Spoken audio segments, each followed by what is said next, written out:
Sonic X. Sonic X came out in the early 2000s, and when I was rewatching it in the subs instead of the English version, because I was told there was more lore tidbits and they just kind of showed more on it, I was like, okay, now I have to rewatch it. And when I did, it did not disappoint. Something I found shocked me. So let's get into it.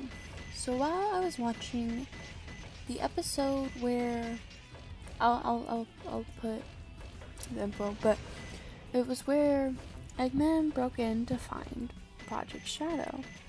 And you never really see a shadow in it until like the very end. But Dr. Eggman was said to Boko and Deco, I was born into this world. And at first it didn't seem like much, but then I remembered.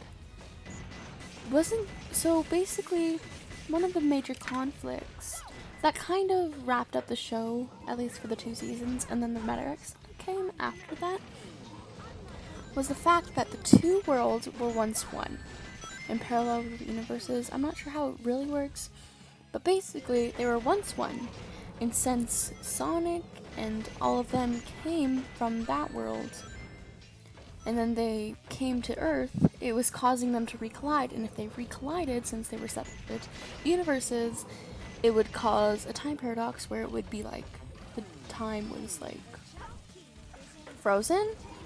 And so they were like, okay, so we need to get Sonic and friends home, blah blah blah. And you know, that's fine and all. But if there's 2 questions I had to ask myself. If Eggman was born on Earth, how did he get to Sonic's world in the first place? And then B, why is he going back? If he knows it'll cause a time paradox. Like, won't it? So as we know, Gerald Robotnik was Dr. Robotnik's grandfather. And it doesn't say much about any thing about Robotnik's, Dr. Eggman's history. Like, we don't know his parents or how he even ended up. And honestly, I was looking at it and I was trying to piece together maybe a theory, but as I started looking at it more, it just seemed like an inconsistency. And yeah, it was a major inconsistency. And I've always noticed them, but this kind of just was like one of the major ones to me.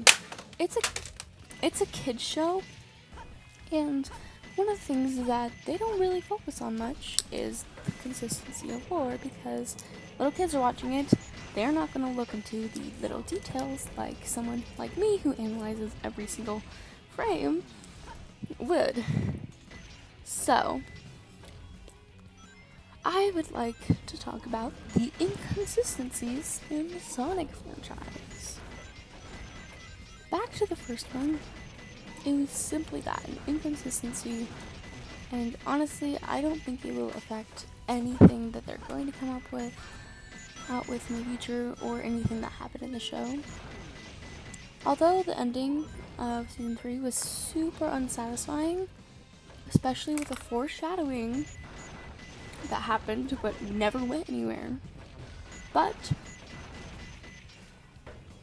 despite that, I still don't think that they're gonna go anywhere with the series. I think it's done, and what needs to be done is done. And it honestly just feels a little too late to go back on it.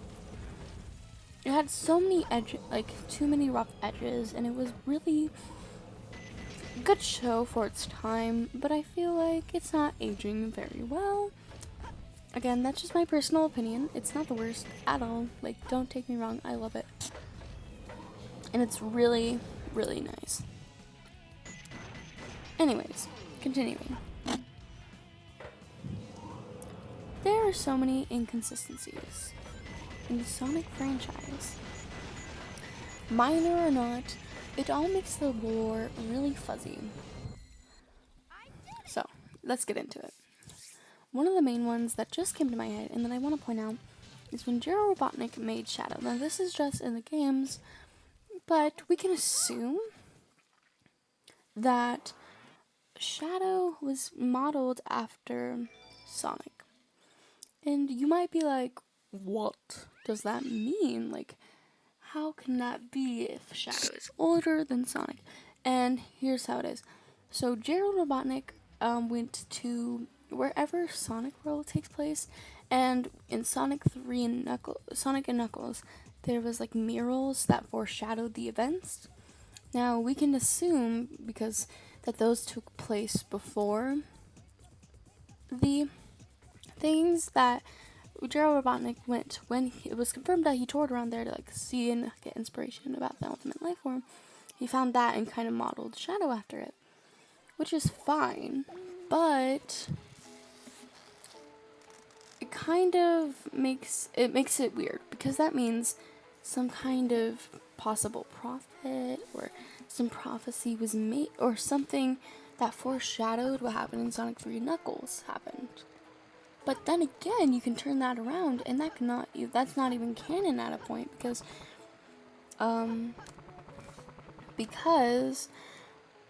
in Sonic Forces, when classic Sonic showed up, they told us that it was from a different dimension, meaning that they're two separate entities or beings, Sonic and original Sonic.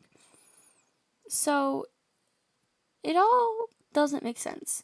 At one point, like, the worlds were like, so basically, how they explained it was Sonic's world was like where you'd find Green Hills, and like that's like the more classic Sonic games. And then you got Sonic Adventure 2 where there's humans, and like Sonic Adventure 1 and 2, Unleash, whatever, and there's humans. Me from the future.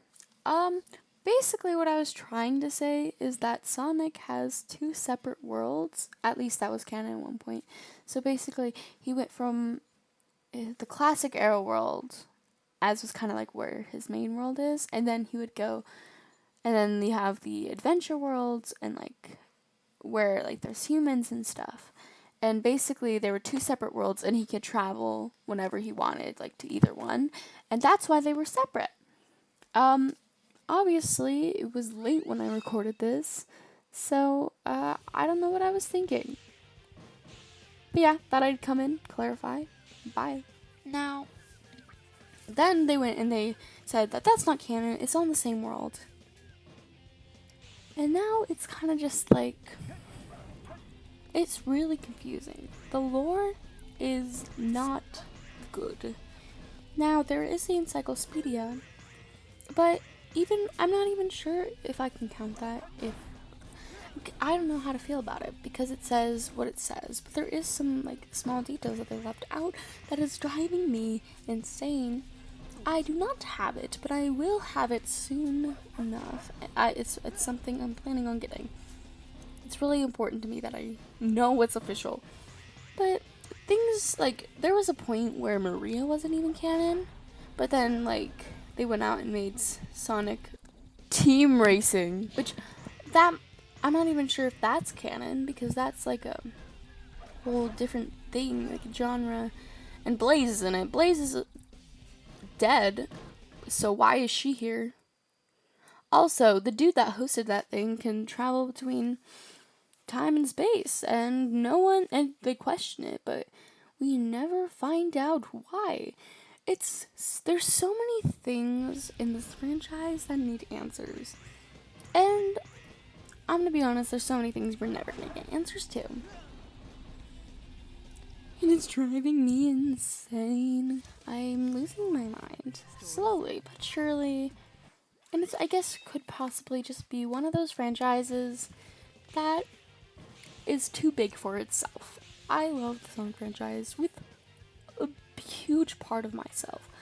It is something that I enjoy. It's something I spend a lot of time looking at and enjoying. But it got big really fast. They made a lot of games, a lot of bad games, a lot of good games too.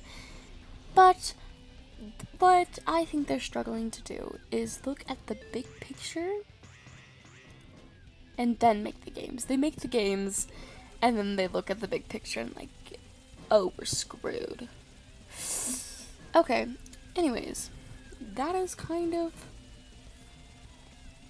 my rant. I was gonna make a better video that was more thought out and more planned, but then I realized it was Thursday. I edit on Fridays and post on Saturdays. And you know what? If I don't get it done in a certain time, it's not gonna post on a Saturday, because YouTube takes a long time to upload things. So that is why this video is the way it is. It's very much just me talking. I am going to put in some clips of me playing Sonic Adventure 2 because I love playing Sonic Adventure 2. And yeah, here it is. Or maybe it's Sonic Adventure 1. Who knows? Future me does, but I don't. As recording this, I'm recording this the 28th at 11:45. So I will work on better videos. I promise. I've just been really busy during the summer. It's not going to get much better because school's starting soon and I have to do that too. But hopefully I will be fine. I really enjoy making these videos for those who watch them, and I can't wait to see you guys next time. And yeah. Bye.